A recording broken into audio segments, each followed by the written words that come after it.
খোয়াই বিধানসভার বিভিন্ন স্থানে রাজনৈতিক প্রতিহিংসামূলক সংগঠিত ঘটনা নিয়ে তীব্র ক্ষোভ ব্যক্ত করলেন বিজেপি প্রার্থী সুব্রত মজুমদার।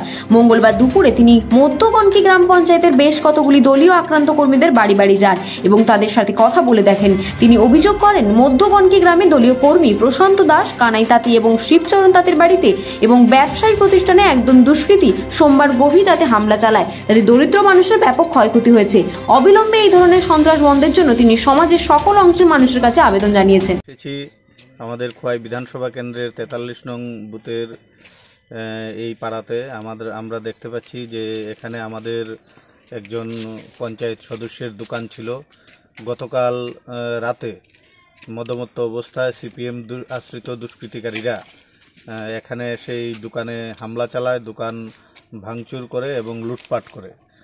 তারপর এখান থেকে চলে যায় আমাদের আরেক কর্মকর্তার বাড়িতে, প্রশান্ত, তার বাড়িতে গিয়ে তার রান্নাঘরের টিন ভাঙচুর করে সেখানে তারা যখন বেরিয়ে আসার চেষ্টা করে তখন গুলাইল দিয়ে তাদের উপর আক্রমণ করে। সারা ত্রিপুরা রাজ্যেই ভোট পর্ব শেষ হওয়ার পর থেকেই সিপিএম এক উত্তেজনাকর পরিবেশ তৈরি করার চেষ্টা করছে সারা ত্রিপুরা রাজ্যব্যাপী। ত্রিপুরা রাজ্যের শান্তিপূর্ণ পরিবেশকে বিঘ্নিত করার চেষ্টা করে চলেছে। আমরা শান্তিপূর্ণ পরিবেশ বজায় রাখার জন্য সর্বস্তরের জনগণের কাছে আমরা আবেদন রাখছি।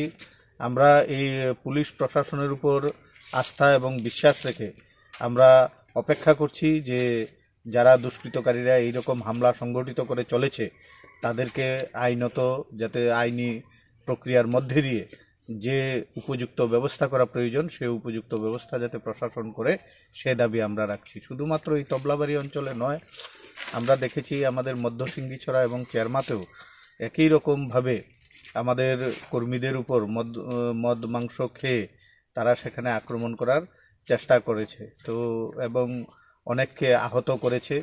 পরবর্তী সময়ে সর্বস্তরের জনগণের প্রতিরোধের মুখে পালিয়ে যেতে বাধ্য হয়েছে। তো আমরা শান্তিপূর্ণ পরিবেশে বিশ্বাস করি। আমরা প্রশাসনের কাছেও দাবি রাখছি যারা এরকম বিশৃঙ্খলতা করার চেষ্টা করছে তাদেরকে যেন কঠোর হাতে তাদের বিরুদ্ধে যেন ব্যবস্থা গ্রহণ করা হয় এবং সর্বস্তরের জনগণের কাছেও আবেদন রাখছি শান্তিপূর্ণ পরিবেশ বজায় রাখার জন্য। 2 তারিখ ফলাফল ঘোষণা হবে। ফলাফল ঘোষণায় আমরা নিশ্চিত আমরা জয়ী হব, আমাদের সরকার পুনরায় ক্ষমতাসীন হবে।